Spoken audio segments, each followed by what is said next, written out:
Teman-teman, selamat sore. Salam sejahtera bagi kita semua. Perkenalkan, nama saya Nesa Angel Patricia Panjaitan, mahasiswa semester 2 Prodi PAUD di Universitas Lancang Kuning Riau.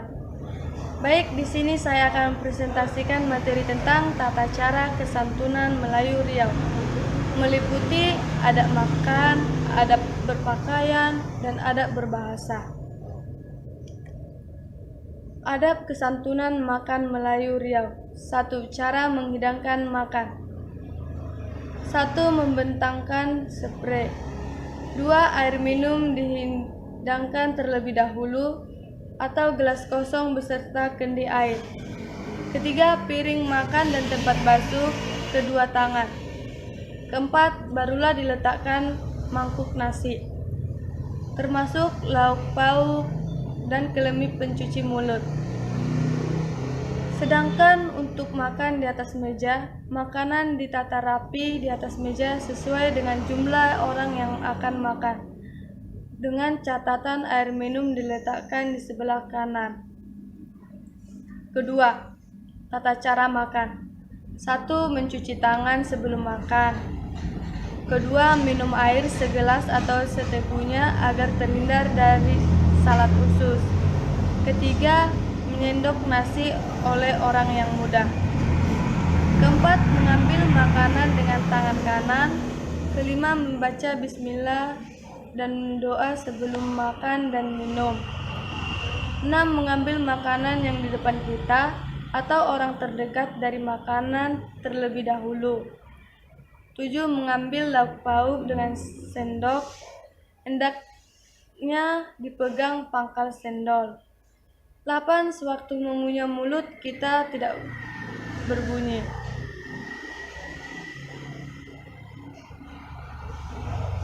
9. Hindari bercakap atau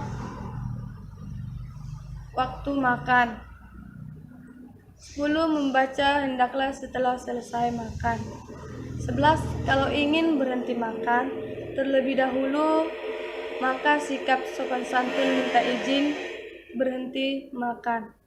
12. Selesai makan, maka mencuci tangan dengan menyiram tangan sedikit dengan ke piring sendiri. Baru kemudian mencelup tangan ke dalam tempat basuh tangan. 13. Makan hendaklah bersama-sama, karena makan berjamaah mendatangkan berkah. Tuan rumah jangan berhenti dahulu sebelum para tamu selesai makan. Adab berpakaian Melayu. Sebagai seorang yang menjunjung tinggi agama Islam, maka pakaian orang Melayu: 1. Menutup aurat. 2. Tidak ketat sehingga tidak kelihatan bentuk tubuh. 3. Tidak tipis sehingga tidak terbayang warna kulit. 1. Untuk laki-laki, umumnya memakai baju kurung baik cetak musang maupun teluk belanga dengan bertulang belut dengan cara kain dilipat sebelah luar dan baju sebelah dalam. Cara memasang dan memakai kain untuk berbaju kurung. 1. Lipatan muka kainnya diletakkan di depan sebagai petanda masih bujang. 2. Lipatan muka kainnya diletakkan di samping kanan sebagai petanda orang yang sudah berkeluarga. 3. Lipatan muka kainnya diletakkan di belakang sebagai petanda orang-orang besar atau datuk-datuk dan raja-raja. 4. Lipatan muka kainnya diletakkan di samping kiri sebagai petanda orang muda. Dilihat dari tinggi rendahnya letak kain dari ukuran posisi pemakai, maka dapat diuraikan. 1. Di atas lutut sebagai pertanda yang memakai masih muda. 2. Lepas lutut ke bawah sebagai pertanda yang memakai kain sudah mulai dewasa dan bertanggung jawab. Sedangkan lebih ke bawah seorang memakai kain sebagai arif bijaksana atau tokoh masyarakat yang terkemuka. Cara bersabuk atau bertapi untuk laki-laki. 1. Kain singkat dilipat sepertiga dan dimasukkan ke dalam. Kain yang disampingkan ke sebelah kanan. Kemudian kain tadi dilipat zigzag dibuah 4-5 kali lipatan. Selanjutnya diikat disampingkan ke kanan dan dilipatnya dimasukkan di bawah tali pinggang. Kopiah atau tanjak disesuaikan dengan warna baju agar serasi dengan pula capalnya. Sebagai penghias dapat dibuat kuntum bunga di mana keris diletakkan. Kedua, untuk perempuan harus menutup aurat, tidak ketat serta tidak tipis. Umumnya perempuan Melayu menggunakan pakaian terdiri dari baju kurung, baju kebaya panjang, baju kebaya pendek, dan baju atau pakaian kain luar. Cara memakai kain penutup kepala sama dengan cara memakai kerudung dan dilipat di belakang. Bahkan ada kalanya kain penutup kepala harus tertutup semua, terkecuali kedua mata seperti cadar. Cara memasang kain untuk berbaju kurung, kebaya panjang dengan berkain songket dijelaskan sebagai berikut. 1. Lipatan muka diletakkan di samping kanan, pertanda masih gadis. Lipatan muka diletakkan di samping kiri, pertanda orang yang sudah berkeluarga. Ketiga, lipatan muka diletakkan di belakang, pertanda bahwa orang-orang besar atau datin-datin. Yang keempat, lipatan muka diletakkan di samping kiri, pertanda orang janda. Kain songket dipasang labu sampai ke tumit. Secara khusus, berpakaian pada upacara adat dapat diuraikan tersendiri. Tata cara berpakaian sehari-hari adalah sebagai berikut. 1. Memakai baju harus tangan kanan dahulu, baru kemudian tangan kiri dengan membaca bismillah.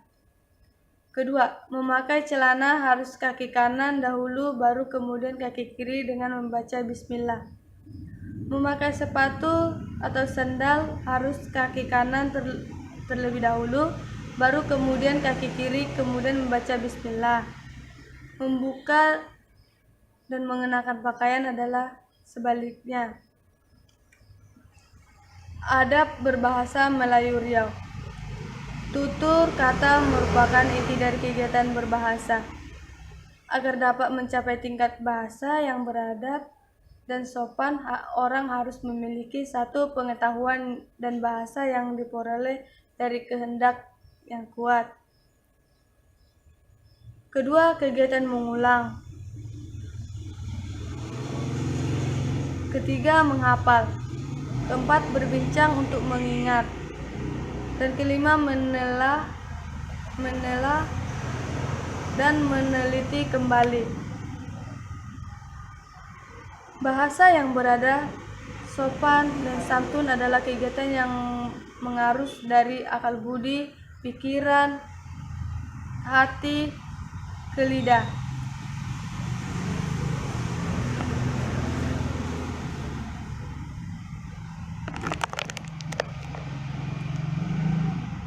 Fungsi bahasa dalam adat dan budaya Melayu. 1. Alat komunikasi. Alat komunikasi menyampaikan dan menerima pesan dan pernyataan, pemikiran dan perasaan. Pertanda jati diri. Pertanda jati diri menunjukkan siapa dan dari mana orang tersebut. Cermin budi. Cermin budi memantulkan gambaran pribadi seseorang sebagai makhluk sosial. Pakaian bahasa dalam adat dan adab Melayu. 1. Berbahasa Mendaki. Bahasa Mendaki digunakan orang muda terhadap orang yang lebih tua, orang yang lebih rendah kedudukannya, terhadap orang yang lebih tinggi kedudukannya. Contoh, anak memanggil abah dan mak sebagai orang tuanya.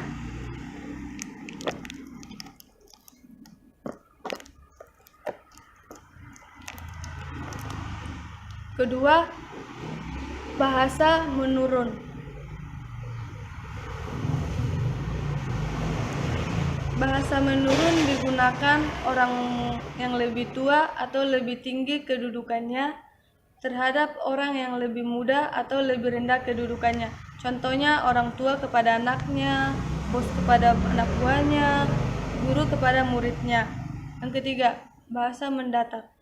Bahasa mendatar digunakan antara sebaya atau yang berkedudukan setara.